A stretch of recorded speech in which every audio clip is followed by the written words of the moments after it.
nothing can break me. Hi guys, I'm Emma. Hey guys, I'm John. I'm with Emma and John. You're welcome. Welcome back if you've been here before, and if you're brand new, then thank you so much for joining us. I hope you'd like to stick around and join us in all of our adventures. You can do that by hitting the little subscribe button.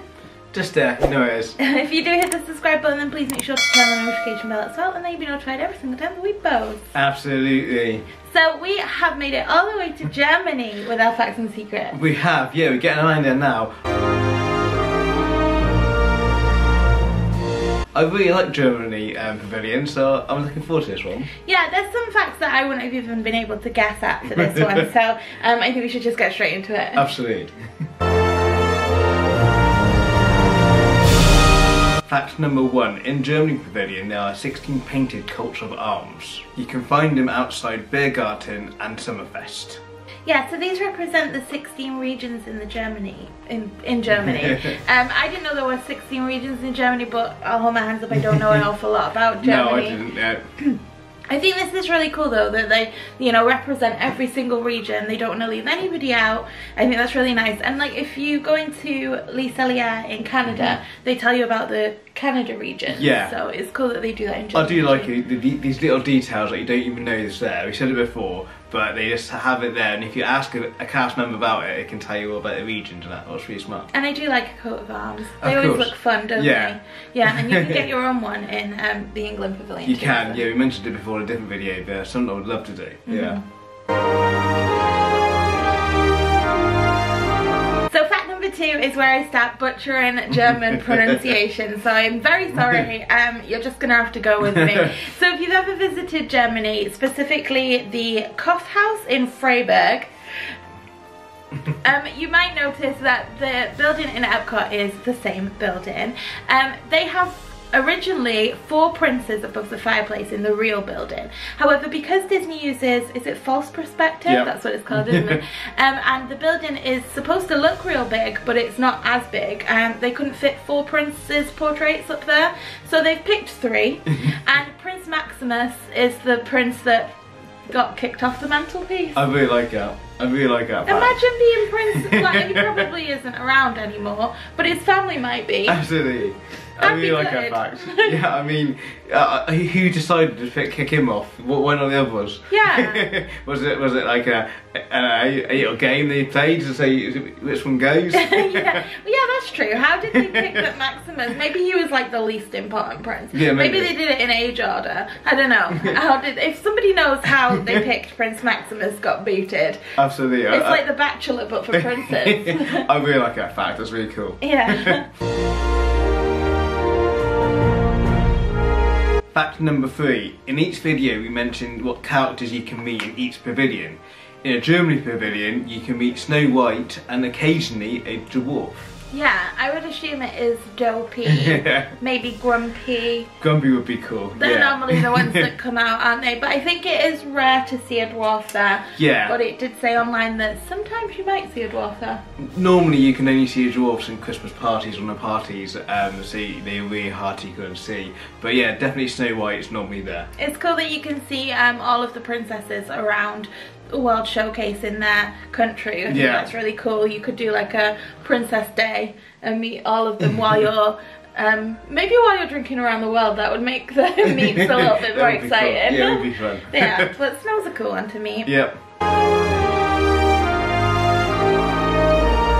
The next secret based around one of the shops in the Germany Pavilion. So one of the stores there sells German wine and cider by the bottle. So you can go in, you can have a look around, and you can, if you know what you want, you can buy it by the bottle. But if you're not sure, then you can try a sampling of 3 different types for a small fee, and then you can decide what you like and buy a bottle and take it home with you. Absolutely, that's really good, because I'm not too keen on wine and cider, but there might be one that I do like and I don't know about, so I'll definitely do that. Yeah, I like cider, but only like really fruity cider, but I wouldn't mind trying the wine. Absolutely.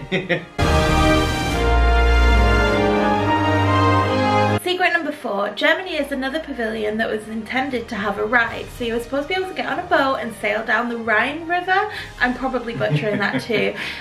It was supposed to be, and this is quoted, a cruise down Germany's most famous rivers. Detailed miniatures of famous landmarks will also be seen. It would have been so cool. That would have been cool. It sounds amazing.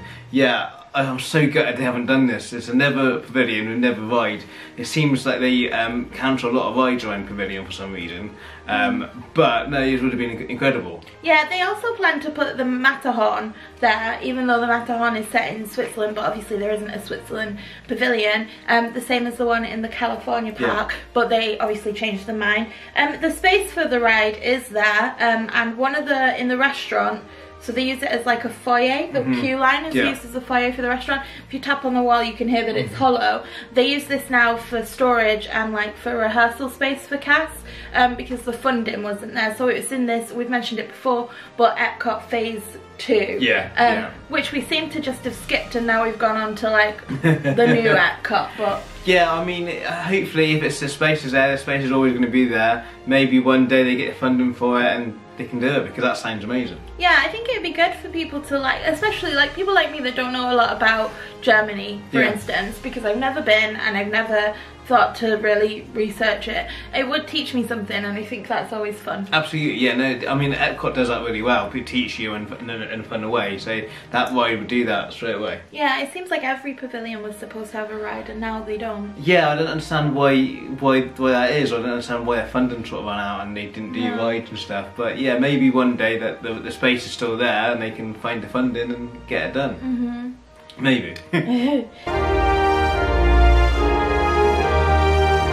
Secret number 6. Keep your eye on the clock whilst you're in the courtyard.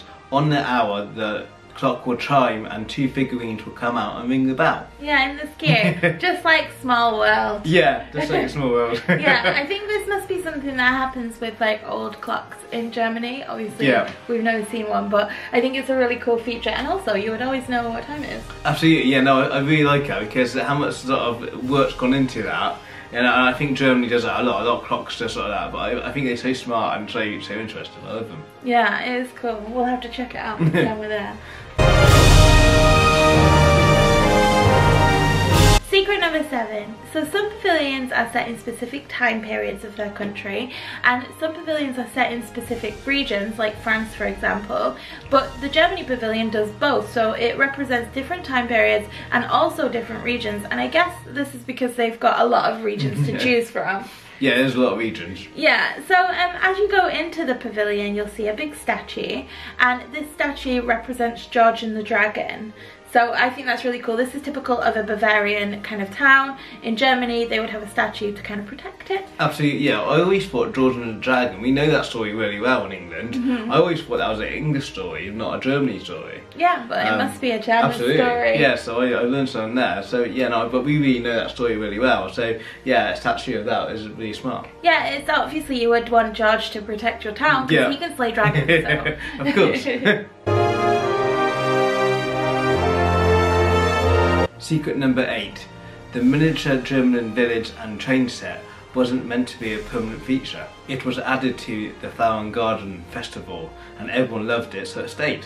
Yeah, they obviously were intending to take it apart, which that sounds more terrifying than putting it together to me. Yeah, I love it. I love stuff like that, and there's so much detail goes into it. It's really, really nice. Yeah, and as they come up to Christmas, they start adding little decorations, so keep your eye out for that. But can you imagine having to put that up for how long is Flower and Garden? Like a couple of months? Yeah. And then take it back down again. That would be heartbreaking. And so much detail goes into it, so it has to stay. I'm so glad it did stay. Yeah, me too. Fact number 9. Germany Pavilion is home to the only Werther's working kitchen. Head to your counter and treat yourself to a Werther's treat. The smell in that shop is amazing. I love the smell. Yeah, me too. You can smell it like probably from the next door pavilions, to be honest. Yeah, no, and it's always beeline to it, because I love them sweets, Werther sweets and that. So yeah, the smell and the popcorn you like is incredible. Yeah, and it's crazy how many different things that they sell as well. Like, because Werther's Original is something we can get here as like the hard sweets, and I think we can get like soft fudgy ones now as well. But they had cupcakes, they had popcorn, they had brownies, all sorts of stuff. And to think that it's the only working kitchen in the world is crazy to me, because how do they Where else did, I don't understand where Werther's originals come from. I'm guessing it's a factory rather than a kitchen now. Well, because it's obviously up for production. Right. But the old-fashioned way and how you used to do it, I guess, is what the German Pavilion's going for.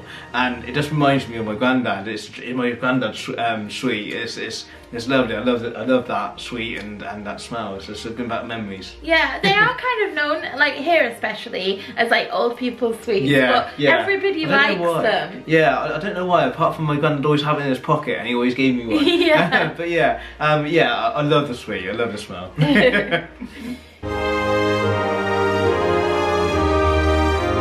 Okay, so the last secret might be a little bit controversial. It's to do with the pickle tree. So John really loves the pickle tree. I do. In the German Pavilion. However, so it's thought that this is a German tradition and that the pickle ornament is hung like right within the branches, and then when the children come down on Christmas morning, the first one to find it gets an extra present. Yeah. However, there was a survey done and hardly any German people have heard of this before coming to America. So we're now not sure if this is a German tradition or an American tradition. Yeah. Either way, it's still cool and there's still a pickle tree. It is still cool. I would thought it would be a German tradition because I would have thought Disney done their research and it's there for a reason. It might be a long back history, so not a lot of recent Germany's generations would know about it. Yeah. But I would hope it was a German tradition rather than an American one, because it should be in that pavilion. Yeah, what I found interesting about this secret is that someone did a survey about the pickle tree. But I do think it's really cool, and I like the pickles that they sell as ornaments in the Germany Pavilion are all sparkly. They're funky looking pickles. You have to get a photo of there if you're in that pavilion. If you find that tree at Christmas, you have to get a photo of that, because it does tickle me. Yeah. That is a tradition. What tradition, wherever it came from, it is a tradition, and whoever finds that pickle, you get an extra present. So it is really smart. Maybe it was from like way back, and somebody came over and their family did it, and they told it, oh, everybody in Germany does this, and then it kind of got stretched out a little. Maybe that's what happened. Well, traditions do that, don't they? A lot of traditions go to different countries. Like I think England was the first one to have a Christmas card, and that's went around the world now. So it does that, you know. So it's to be expected, really. Yeah. So that's all the facts and secrets that we put together for the Germany Pavilion. But if you guys know any about the Germany Pavilion, then please leave them down in the comments below. We love hearing the extra ones that we haven't been able to find. There's always tons as well. I'm sorry if I pronounced anything wrong. I tried my best. I'm not good with accents. No, you've done a better job than I would have done, so yeah. That's it for this video, and we will see you in our next one. That was really fun. Thanks for watching, guys. Take care. Bye. Bye.